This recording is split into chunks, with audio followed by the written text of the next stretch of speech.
Salut à tous, et je vais vous parler de mon voyage en fait, de mon voyage en voilier. Donc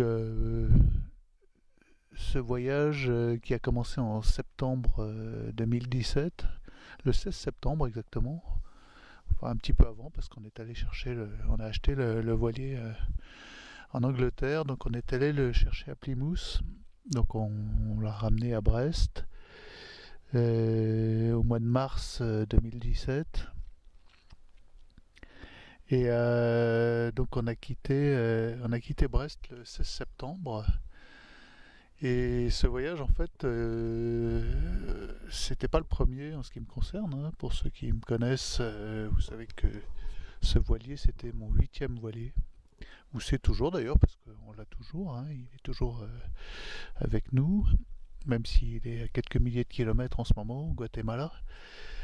Donc c'était mon huitième voilier et puis c'était pas mon premier départ de Brest. C'était pas la première fois qu'on s'est lancé du Goulet de Brest, de la rade de Brest vers l'inconnu. Voilà, on a beau avoir des GPS, des traceurs, des cartes météo hyper précises, les fichiers GRIB qui nous annoncent à la seconde près presque le temps qu'on va avoir sur une zone. Ça reste toujours l'inconnu, ça reste toujours l'aventure à part entière, surtout quand on s'en va comme ça avec un petit voilier, seul avec son fils, ou avec, voire avec un camarade qui veut en être mais qui n'a jamais fait de voile. Voilà. Donc ce voyage, il avait un but un peu spécial, il était animé par une intention un peu particulière et inspiré peut-être aussi. Voilà. À bord, nous avions la Vierge de Rocamadour, transformée pour l'occasion en Vierge pèlerine, et avec l'idée de lui faire sillonner les océans, voire éventuellement un tour du monde, boucler la ceinture par la zone intertropicale, de manière à répandre le chant des grâces mariales sur la planète entière.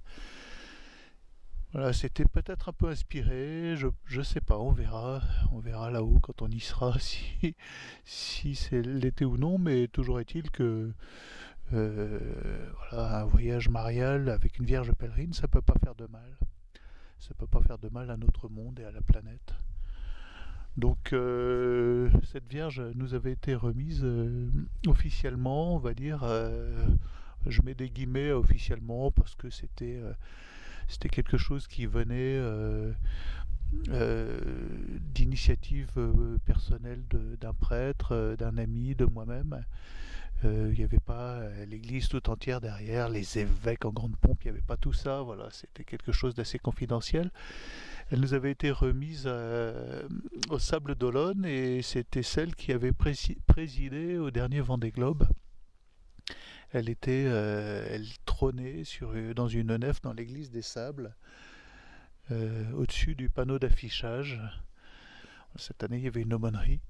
Il faut savoir que tous les 60 pieds, alors c'est une jolie histoire, tous les 60 pieds du Vendée Globe, du dernier Vendée Globe, avaient à bord la Sportelle. Alors la Sportelle, c'est une médaille qu'on remet aux pèlerins de Rocamadour, aux pèlerins de Saint-Jacques qui passent par Rocamadour, puisque Rocamadour est sur le chemin de Saint-Jacques. C'est une étape importante puisque la Vierge de Rocamadour, c'est la patronne des pèlerins, hein. C'est aussi la patronne des marins, curieusement. Elle a les deux casquettes puisque c'est un sanctuaire maritime important. Quand vous y allez, si vous avez la chance de passer là-bas, vous y verrez des ex-voto en marbre, mais aussi des maquettes de bateaux, des ex-voto sous forme de maquettes. Et en remerciement du sauvetage d'un naufrage ou d'une grâce spéciale ou du salut dû à l'intervention claire de la Vierge de Rocamadour. Et emmener une vierge à bord d'un voilier, une vierge de Rocamadour en particulier, ce n'est pas une chose anodine, c'est pas quelque chose qui est fait par hasard. Donc voilà, elle était à bord du bateau. Elle nous avait été remise par l'abbé Lotram, qui était l'aumônier du Vendée Globe. Et elle trônait à l'intérieur d'une des coques de notre petit catamaran. Donc voilà, notre bateau, je vais vous le décrire brièvement. Donc il s'agit d'un Waram, un Arai pour ceux qui connaissent. Donc c'est c'est un catamaran un peu spécial qui échappe un peu aux critères des catamarans modernes en plastique bas et lourd. C'est un bateau qui est assez fin, avec des entrées d'eau assez fines, où il n'y a pas énormément de place pour habiter, malgré le fait qu'il fasse 12 mètres 20. C'est un voilier qui a un visuel très ascétique, hein, très épuré. Il n'y a pas de grand roof, il n'y a pas de... Enfin, un roof, c'est la superstructure, quoi. On dit dans notre jargon qu'il est flush deck, donc le pont est plat.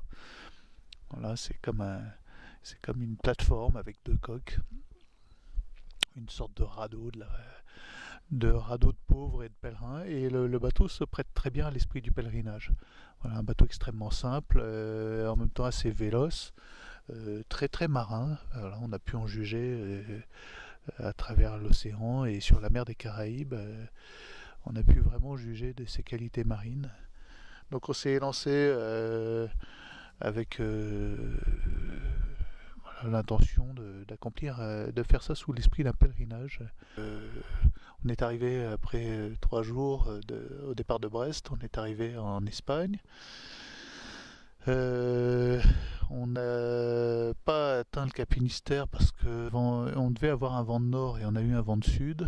Voilà, comme quoi la météo, même avec les moyens qu'on a, c'est pas toujours aussi fiable.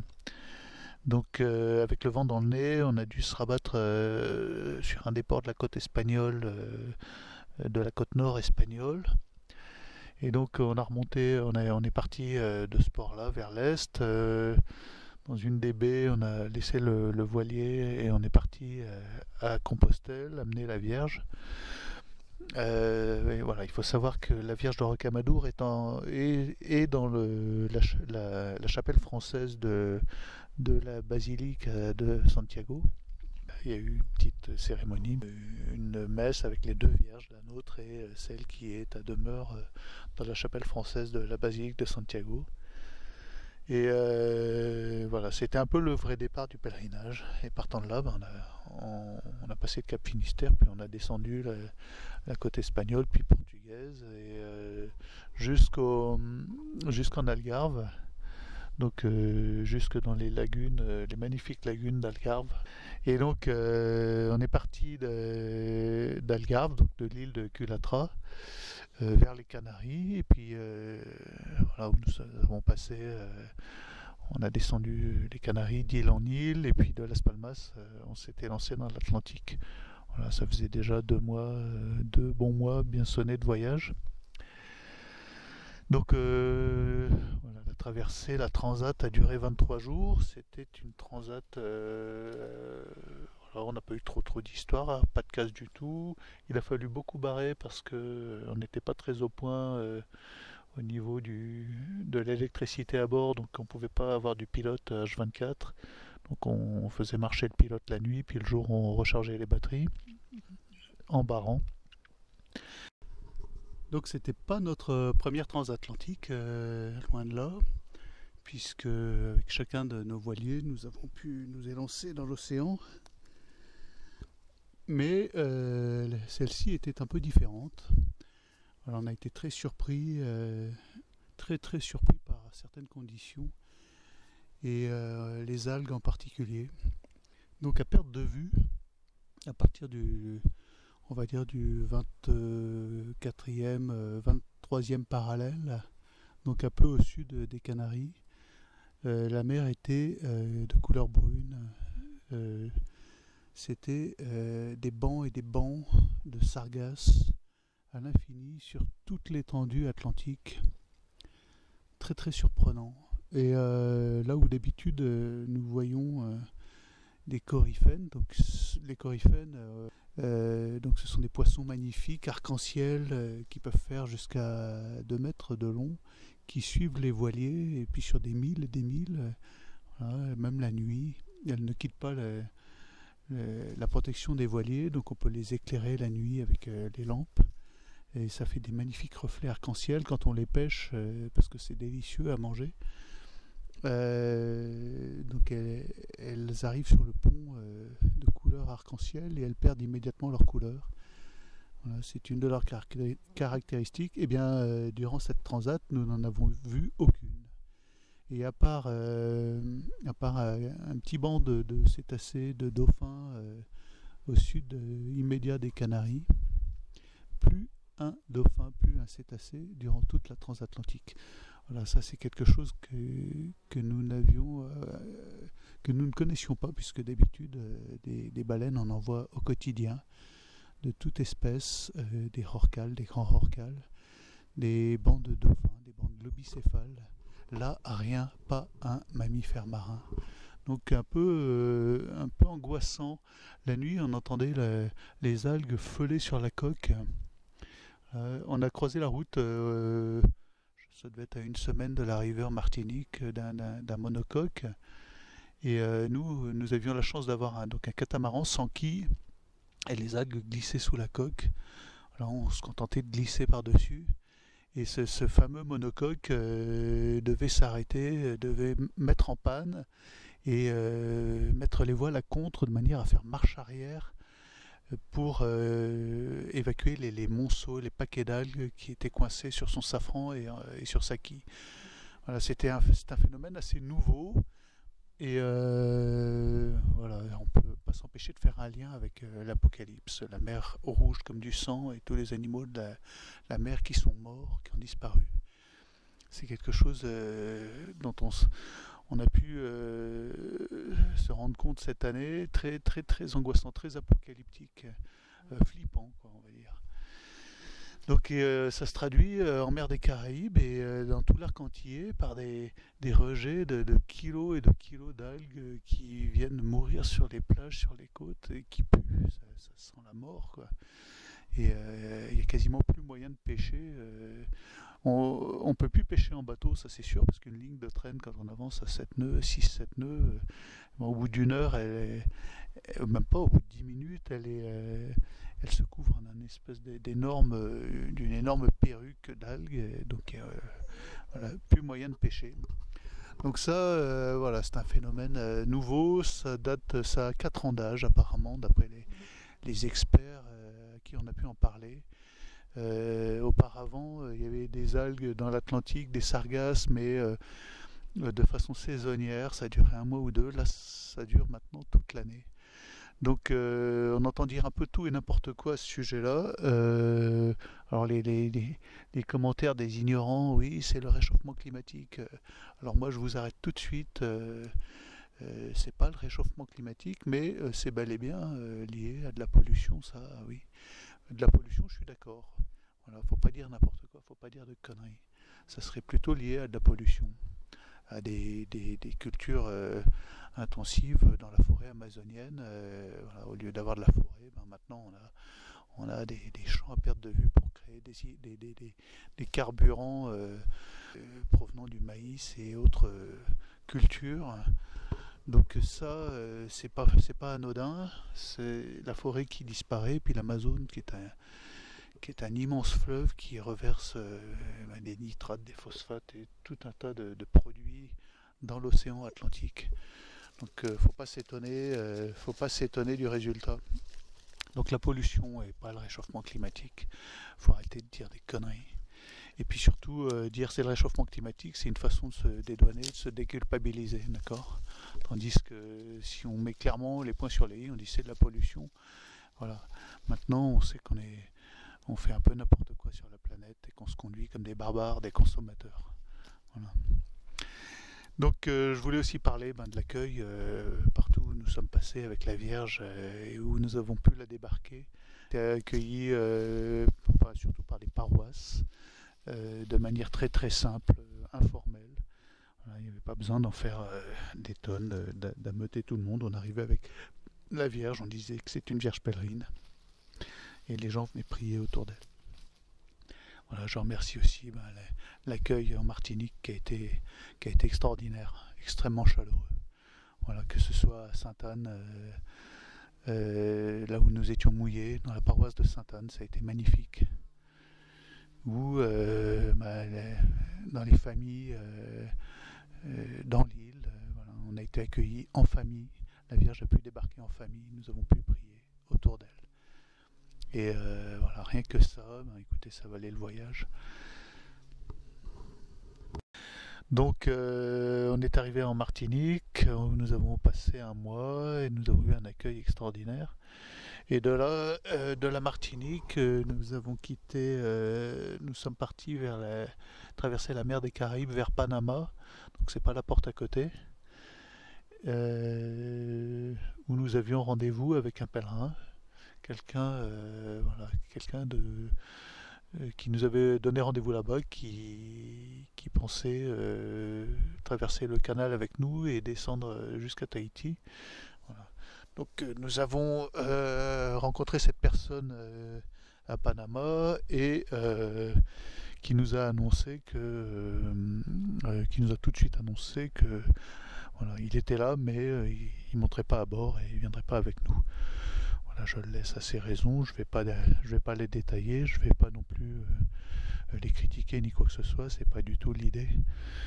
Cela dit, à partir de ce moment-là, on s'est posé quelques questions, surtout que voilà, on ne savait pas trop ce qui se passait derrière nous.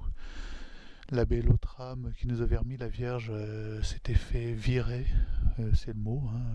Il n'y a pas de guillemets à mettre, virer de son poste de curé des Sables. Je pense que le fait de nous avoir remis la Vierge de Rocamadour n'y était pas pour rien. Voilà, je pense que moi-même, je n'y étais pas pour rien par ma présence sur Internet, qui a pu être qualifiée de réactionnaire par certains évêques. Bon, ça, je rentre pas dans les détails, hein, ça, je vous laisse juge. Donc il avait été viré, le président de notre association,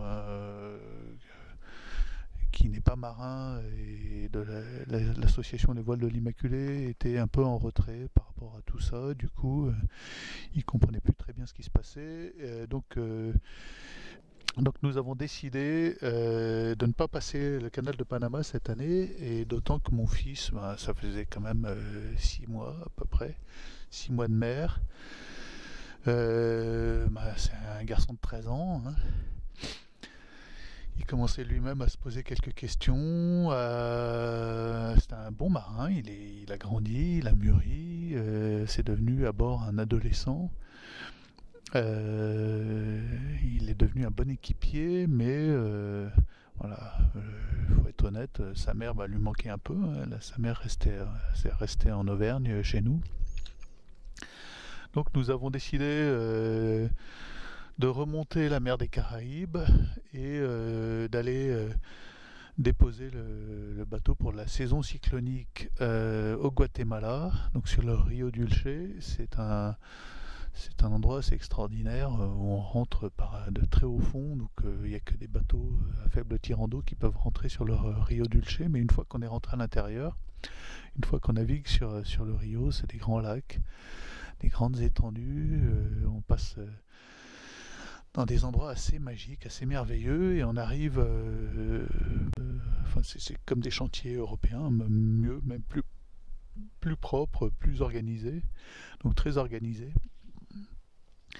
Donc on a mis le bateau à terre là, et puis on est rentré en France après 9 mois de navigation et 7000 milles nautiques. Donc voilà, pour ceux qui n'ont pas trop l'idée, alors 7000 milles nautiques, ça fait à peu près 12 000 km. Donc c'est un peu comme si on avait traversé la planète de part en part. Ça nous a fait faire une grande boucle dans l'Atlantique, une grande boucle dans la mer des Caraïbes. Donc là, ça a été une aventure en soi, puisque on est remonté vers les îles colombiennes. On est remonté ensuite vers Grand Caïman, puis tout en longeant les côtes du Honduras, par les hauts fonds du Honduras, où j'ai déjà pu vous dire qu'il y avait quelques pirates et que c'était assez mal famé par les temps qui courent. Donc le voyage n'est pas terminé en fait, c'est pour ça que je fais ce petit audio, pour vous dire que le voyage n'est pas terminé. En fait, pour le moment, nous sommes retenus uniquement pour des raisons financières parce que naviguer, c'est la chose qui coûte la plus cher au monde en fait. C'est extrêmement onéreux, même sur un petit bateau, même quand on est prêt à naviguer avec peu de moyens. Voilà, ça coûte quand même relativement cher. Donc, je vais gagner des sous. Voilà, je vous en demande pas, hein, je vous rassure. Même si ça vous dit de participer à l'aventure de la Vierge. Donc je pars moi-même naviguer sur un autre bateau comme capitaine pour un temps. Et voilà, ce qui va se passer, a priori, la manière dont ça se dessine actuellement, c'est que mon épouse, la nénette, pour ceux qui ont lu mon dernier bouquin, voilà, c'est comme ça qu'on l'appelle, va partir elle-même au Guatemala avec notre adolescent, qui a maintenant 14 ans, là, depuis le mois de juin, et va éventuellement, soit, on ne sait pas encore, soit retraverser l'Atlantique, remonter les côtes de la Floride et éventuellement jusqu'à assez haut, jusqu'à New York, on verra, et retraverser l'Atlantique Nord. Elle se prépare à ça. Soit éventuellement passer Panama et puis poursuivre une partie du voyage, c'est son tour. Et éventuellement, pourquoi pas me rejoindre au Sri Lanka où je serai avec un grand 3 mâts. Donc voilà, nous en sommes là. Le voyage n'est pas terminé, la Vierge est toujours à bord. Voilà, nous avions une vieille ferme euh, en Auvergne et voilà, nous avons vendu la ferme. Nous l'avons vendu pour racheter le bateau à son propriétaire qui n'était pas nous, voilà, mais qui nous l'avait confié pour la durée de ce tour du monde et qui ne comprenant pas trop ce qui arrivait, voilà, c'est quelqu'un assez cool, hein, qui est plutôt sympa, donc voilà, on va lui racheter le bateau et on va, voilà, j'espère qu'on va pouvoir continuer ce pèlerinage marial, voilà. Donc voilà, de toute façon, ça se fait sous la forme d'un pèlerinage quoi qu'il arrive, hein, parce que nous, voilà, je sais pas, moi j'ai pas une âme de touriste. Ce que j'aime, c'est d'avoir une quête en fait, de chercher, d'aller voir ce qu'il y a derrière l'horizon, hein, d'où le titre de mon dernier bouquin. Voilà. Donc on en est là. Donc Edgar va repartir vraisemblablement avec sa mère. Et puis moi de mon côté, voilà, la nénette au Guatemala, moi au Sri Lanka. Et voilà, on va faire les travaux qu'il faut pour continuer le voyage avec ce petit voilier, ce Waram, ce Narai qui est au Guatemala. On va éventuellement, on a quand même des petits problèmes de moteur. Et une des raisons pour lesquelles on n'a pas passé Panama, c'est que avec le moteur actuel, il est impossible de faire du 5 nœuds. Ce qui est la vitesse requise minimum sur le lac Gatun, donc dans le canal. Et voilà, on va éventuellement modifier ça, donc supprimer ce moteur et mettre 2 moteurs hors-bord latéraux avec des arbres longs. Enfin bon, je ne vais pas vous rentrer trop dans les détails techniques. Euh, on va peut-être modifier le look du bateau et y construire soit un grand bimini, donc un taux avec des arceaux en inox, soit un roof en dur, c'est à voir, c'est à l'étude, mais si on doit faire ça, c'est au Guatemala qu'il faut le faire, puisque là-bas ils travaillent très bien et la main-d'œuvre est accessible même pour des bourses plates comme les nôtres. Voilà. Donc moi je financerai tout ça en travaillant au Sri Lanka, j'espère du moins. Et la Vierge, j'espère qu'elle pourra poursuivre son voyage. Voilà. Donc je reviendrai sûrement peut-être pas là aujourd'hui, mais demain sans doute faire un audio sur cette époque qui, à mon avis, est mariale avant tout. Voilà. C'est une époque mariale, il y a une présence de Marie qui est exceptionnelle. Voilà, c'est elle qui nous pousse à partir en pèlerin, c'est elle qui assume entièrement et pleinement sa maternité actuellement. Et elle a une présence auprès de tous, unificatrice. Ce qui est assez impressionnant, c'est qu'elle est présente dans beaucoup d'esprits, et pas forcément les esprits les plus catholiques, dans beaucoup de cœurs, dans beaucoup de mouvements actuellement qui naissent. Marie est là, donc Marie unificatrice de l'humanité. Voilà, je reviendrai vous parler de ça parce que ça c'est très très important et ça m'apparaît voilà, ça apparaît clairement comme un fait nouveau du 21e siècle. Et c'est peut-être pas pour rien que Marie, qui est un dogme qui vient d'être proclamé par l'Église, voilà, Marie, mère de l'Église. Voilà, on la disait déjà, mère de l'Église, elle est 3 fois mère, hein. Mère de Dieu, ça c'est énorme. J'ai pu vous en toucher un mot par l'Immaculée Conception et la maternité divine. Elle est mère des hommes, c'est notre mère. Voilà, c'est par elle que on retrouve le, la lumière qui est en nous, la pureté qui est en nous, la capacité à aller vers Dieu. C'est par Marie. Et elle est aussi mère de l'Église. Voilà. Qu'est-ce que l'Église? Et ça, c'est une sacrée bonne question. Qu'est-ce que l'Église? Voilà, donc je reviendrai peut-être parler de ça demain. Allez, bonne journée les amis.